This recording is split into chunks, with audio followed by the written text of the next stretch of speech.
घडामोड. नसरापूर अत्याचार प्रकरणी रोहित पवार पीडितेच्या कुटुंबाची भेट घेणार आहेत. धारीमध्ये सकाळी 8 वाजता रोहित पवार पीडितेच्या कुटुंबाची भेट घेणार आहेत. सकाळी 11:30 वाजता नीलम गोऱ्हे पीडितेच्या कुटुंबाची भेट घेणार आहेत. तर दुपारी 3 वाजता मनोज जरांगे ही कुटुंबियांची भेट घेणार आहेत. पीडित कुटुंबाला न्याय मिळावा यासाठी नागरिक आक्रमक झालेत. अधिक या सगळ्या संदर्भात जाणून घेऊया आपले प्रतिनिधी योगेश बोरसे यांच्याकडून. योगेश, आज अनेक नेते पीडित कुटुंबाची भेट घेणार आहेत.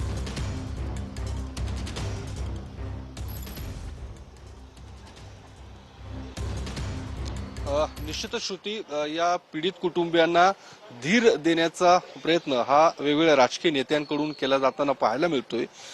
पीडित कुटुंबियांना न्याय मिळावा या मागणीसाठी काल देखील नागरिक आक्रमक झाले होते. पुणे बेंगळुरू महामार्ग 4 तास हा रोखला होता आणि त्यानंतर आपण पाहू शकतो पीडित कुटुंबियांचं धायरी परिसरात निवासस्थान आहे आणि त्या ठिकाणी देखील मोठा पोलीस बंदोबस्त सध्या तैनात करण्यात आलेला आहे.